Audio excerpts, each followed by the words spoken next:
esteemed dignitaries on the dais, including all my senior colleagues from the Economic Division,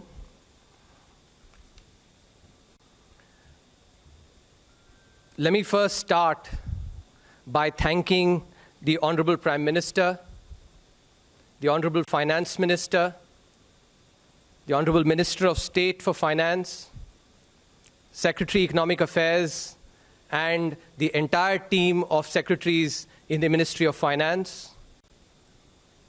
And last but certainly not the least, my really capable and dedicated team here that has worked through a very, very difficult year amidst people falling sick, family members falling sick, and in the last few days have literally burnt the midnight oil. How much ever I thank them is not enough. I would also want to thank PIB and the Director General, Sri Dhatwalia ji, for arranging this presentation, and wish everyone in the country good health and prosperity in the new year. This year's economic survey is dedicated to all the COVID warriors who have really helped in upholding India. If you see the cover of the economic survey, we have the COVID warriors joining hands to uphold India. Doctors, nurses, scientists who have helped in developing the vaccine in record time, sanitation workers, one and all, who have come together in this time of adversity to really uphold India. The cover also captures the V-shaped recovery that has happened in the economy. In fact, mirrors the V-shaped performance that the Indian cricket team delivered in Australia as well. After being shot out for 36 within an hour, they went on to win the series. So the resilience of the Indian economy is actually mirroring the resilience of the Indian cricket team as well. This year's survey is therefore dedicated to all the COVID warriors. It's about saving lives and livelihoods, about the V-shaped economic recovery, and the fact that in this year of adversity, when a once-in-a-century pandemic has hit us, India has really outweighed on the opportunities that this pandemic provides compared to the risks. That is also being shown in the cover.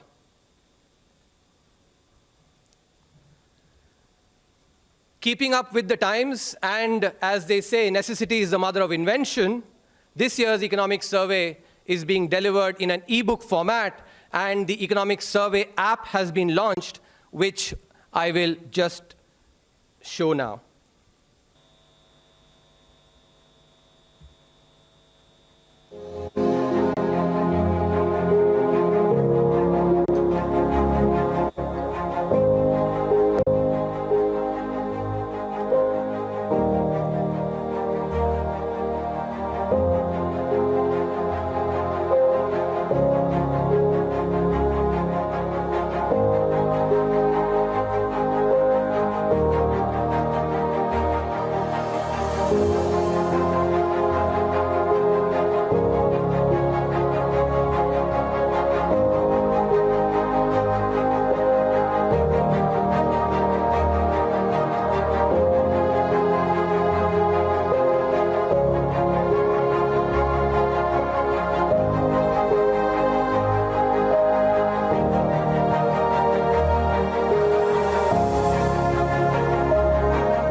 Situation that India faced in March, let's imagine traveling in a Mumbai local. Typically, about 500 people travel in a Mumbai local train in one coach.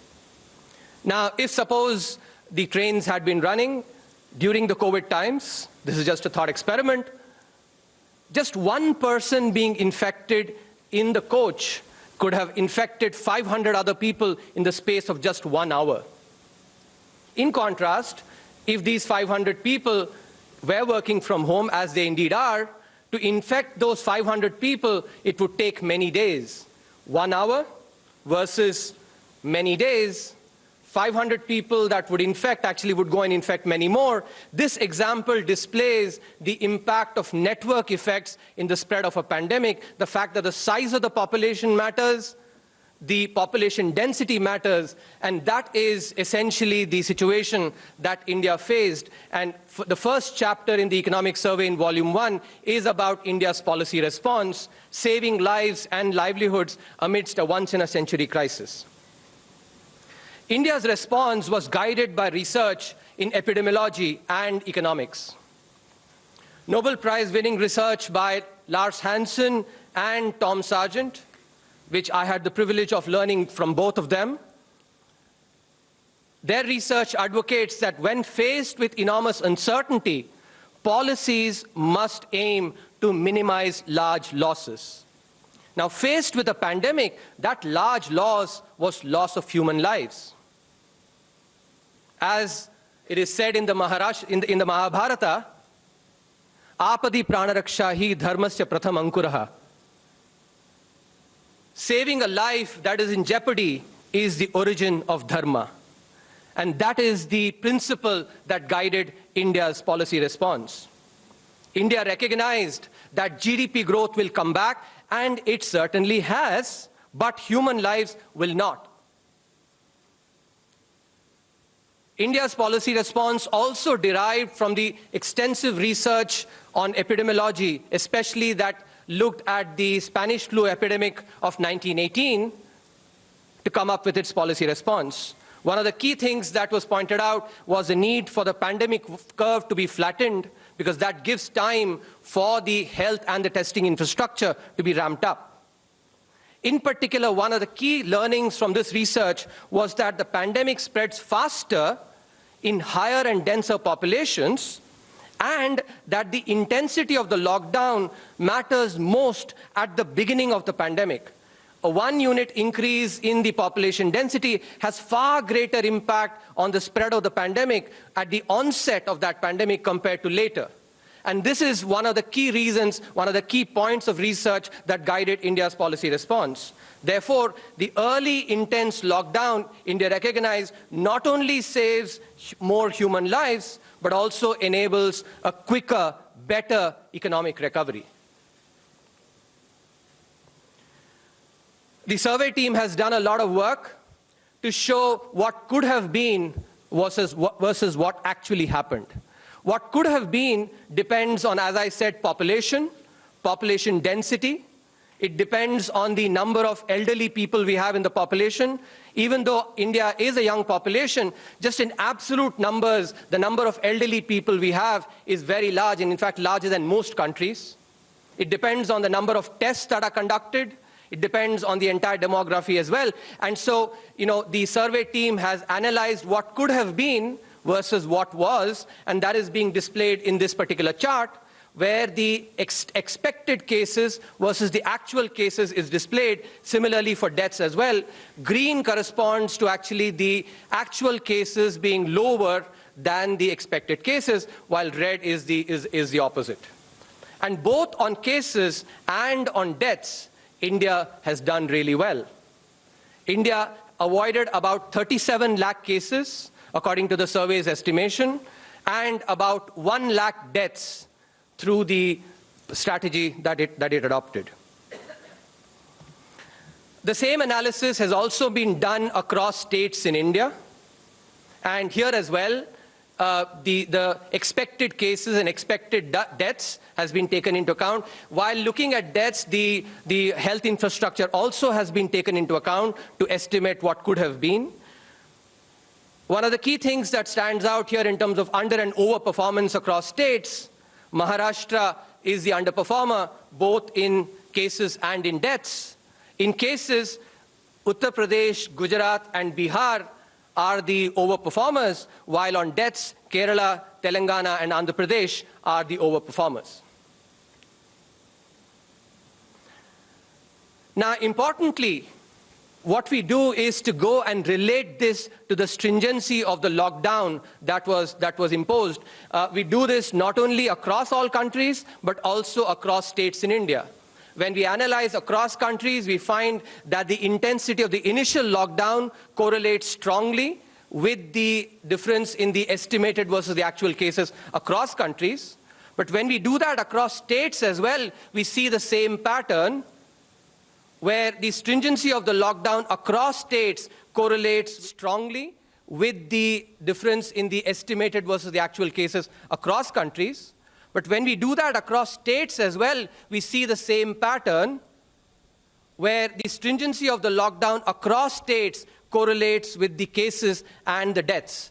And for this, the survey team actually has done outstanding amount of work, the team here, in developing an index, stringency lockdown index, for the Indian states. This can be used for future research as well, because this mirrors the Oxford University's index that has been developed across countries. Using this index, that basically we show here that the performance in terms of cases and deaths correlates very strongly with the stringency of the lockdown.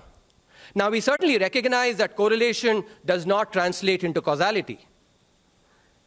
And that's why the state-level analysis that we are doing is very important. Before I come to that, let me also talk about the economic performance. So if we relate the stringency of the lockdown to the contemporaneous effect, in other words, if the lockdown was more stringent in a particular month, what was the impact on the economic indicators in that month? And what was the impact of the stringency of the lockdown in that month on future economic indicators 3 months later? And what you see is, on the left, you see actually a negative correlation, which is the decline contemporaneously. And on the right, you see the positive lagged effect, which is the V-shaped relationship, which is the V-shaped recovery that we witnessed in the economy. Now, as I was referring to earlier, correlation does not necessarily mean causality, and that is why the state-level analysis is extremely important. To show the causal impact, we need to show that other factors are not accounting for this correlation, whether it's at the country level or at the state level. Now, one of the key worries actually from a cross-country analysis is that it could be Indians have higher immunity than others, and therefore India actually ended up having much less cases and much less deaths. It could possibly be that the BCG vaccine, that all of us have, provides immunity against the pandemic, and which maybe other countries have not had. It's possible that the environment that we live in here, that is what reduces deaths intrinsically. Or it could be that anything else but the intensity of the lockdown that India did actually accounts for this correlation. The strong correlation of cases and deaths that I showed across states is important in this. I also showed the V-shaped recovery. Why? Because anything that is peculiar to India, whether it's BCG vaccine, higher immunity, the environment that we live in, is common across all states in India. Take a Maharashtra, take a Gujarat, take Karnataka. These are all common across all states in India. So the correlation that we've shown cannot come from anything that is specific or peculiar to India. And that is why the state-level analysis controls for several of these other factors that may account for India's performance, and therefore actually leads the survey to infer that the lockdown had a causal impact on saving lives and on the economic recovery.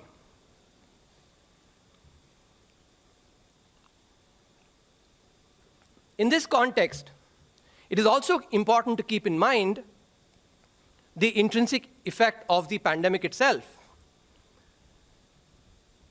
Even without the intense lockdown, for their own safety, individuals would not have gone out anyway. And most of us are still observing many of those precautions. Contact-based service sectors would be severely impacted. Many of us, for instance, before the pandemic, would have gone for a massage, which maybe we have not done that because it's a contact-based service. So many of us have taken these precautions intrinsically. Also, the precautionary motive to save, which is something that macroeconomics highlights, that whenever uncertainty is high in the economy, all households and individuals tend to save more, thinking that maybe we will need that saving for a rainy day. Therefore, the precautionary motive to save goes up, during times of uncertainty, and that certainly reduces discretionary spending, because households may think that if we were going to buy a car, or let's say we're going to buy a house, say let's wait out this period, maybe 6-7 months, see how the uncertainty pans out, and then we can do whatever discretionary buying. So intrinsically, again, the pandemic would have impacted discretionary spending. Further, the risk aversion and the uncertainty of demand would have also affected corporate investment, because similarly, corporates would also want to wait out and see how the pandemic spreads, how the economy performs, before they actually go and make irreversible investment. So even without the lockdown, these effects would have manifested, as they have indeed in other countries which did not have as intense a lockdown early on as we had. So even without this lockdown, the pandemic would have created significant economic impact. What the lockdown did, though, was to coordinate this response across the entire country, brought awareness of the dangers of this pandemic, and that coordination is something that macroeconomics emphasizes enormously on. On the economic side, India realized that this pandemic has both demand side and supply side impact. The demand side impact, though, is very nuanced. And India's policy response took into account that nuanced effect of the pandemic on demand. On the left side, you see this chart which shows the Pradhan Mantri Jan Dhan Yojana balances, how they increased during the period of the lockdown. You see that the average balance increased by about 400 rupees during the months of the lockdown. Now remember, there are 40 crore accounts, PMJDY accounts, and these are accounts at the bottom of the pyramid. Typically, economists think about the marginal propensity to consume is very high for these households. This is basically jargon to say that if the household at the bottom of the pyramid gets 1 rupee, they're likely to spend 97, 98 paise. So they do not typically save as much. But even in this demographic, during the lockdown, the savings went up on average by about 500 rupees, which is illustrative of the precautionary motive to save, and thereby the impact that it would have had on the discretionary spending. And that is also being seen in the deposits that have increased, the savings that have come into the banks. So realizing that at the onset of the pandemic, when the uncertainty is very high, also the lockdown actually imposed economic restrictions, India approached this in a calibrated manner. In the first part, when the uncertainty was very high, India's policies focused purely on ensuring necessities. 80 crore people were given free food, possibly the largest free food program across the world. Emergency credit measures were given, liquidity measures were announced, and forbearance was also announced. These were all necessities from an economic point of view. And they were optimal at that time, given the uncertainty and the resultant precautionary motives to save, as well as the economic restrictions that I talked about. What India recognized very well is that pushing down on the accelerator of a car while the brakes are already clamped only wastes fuel. Only when the clamp on the brake is removed, at that time pressing on the accelerator actually speeds the car forward. And that is something that India recognized very well. Therefore, as part of its calibrated response, in the unlock phase, India has actually gone ahead and announced demand-side measures to enable discretionary consumption to come in. The Atmanirbhar Bharat 2 and 3 measures have focused on capital expenditures. A wage subsidy program was announced as part of Atmanirbhar Bharat 3, and the focus on the national infrastructure pipeline has been enhanced. So all these will go towards increasing discretionary spending in the economy. So India's demand-side response was again unique and in a more calibrated manner. On the supply side as well, and India recognized that the pandemic will have supply-side impact too, because of possible disruptions in labor markets and the financial distress that firms could have to face, which could lead to impact on the productive capacity of the economy. And therefore, a slew of structural reforms were announced to enhance supply in the medium to long run, to avoid loss of productive capacity. These reforms primarily focus on strengthening the potential of the primary and secondary sectors, and they're intended to create jobs and thereby enable aggregate demand in the economy. And as part of these, the survey details this, describes this in detail, streamlining of labor laws, the broad-based reforms in agriculture, MSMEs, the BPO in the service sector, power, mineral sector, space, defense. All these were part of the reforms that were announced as part of the Atmanirbhar Bharat mission. And importantly, the strategic PSU's policy. It's a very important statement of intent. If you recall, in the last year's economic survey, the impact, the wealth creation that comes from privatization was talked about. The strategic PSU policy has actually implemented that by giving the commanding heights of the economy to the private sector. This is given the history of India in its first industrial policy, having given those commanding heights of the economy to the public sector. So this is a very important statement of intent. So to summarize, the policy response that India came up with was a mature, far-sighted one. India focused on saving lives and livelihoods, took short-term pain for long-term gain, recognized that while GDP growth will recover, and it has, lost human lives cannot be brought back. This was the humane principle that guided India's policy response. India was the only country to announce a slew of structural reforms. India's demand-side measures were also different from the other countries, were more calibrated, recognizing the simple idea that pushing the accelerator, works only when the brakes are removed. The V-shaped economic recovery, without a second wave, makes India, therefore, a sui generis case in mature policy making. The mega vaccination drive that is now on should enable this recovery, especially in the services sector.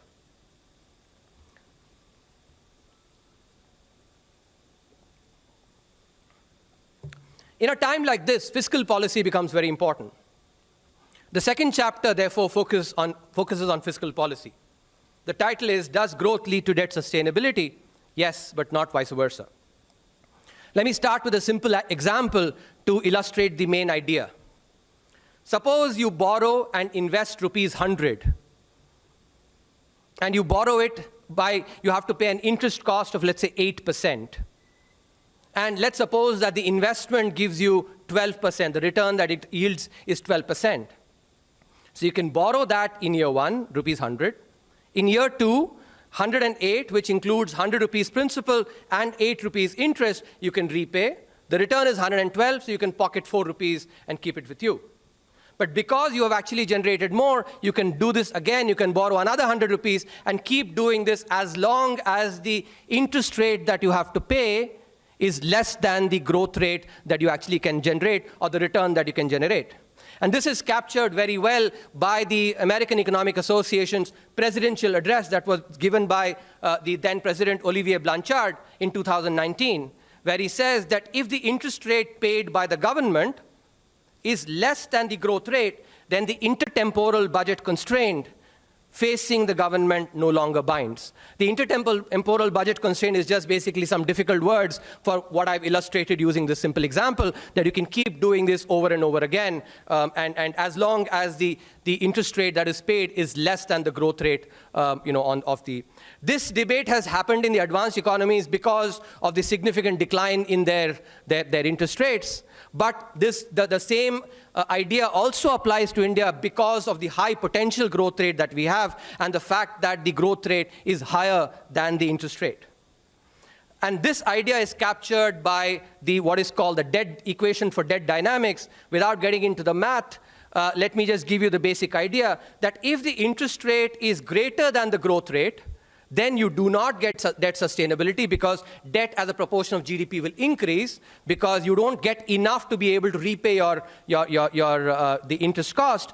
But if the interest rate is less than the growth rate, then debt as a percentage of GDP certainly declines. And that is the key idea that is being captured here. The evidence is supportive as well. If you look at the left panel here, what is being shown is the interest rate growth rate differential at time t on the x-axis, and the change in the government debt in the y-axis. And you see that as the differential in absolute magnitude is higher, the change in the government's debt is also higher.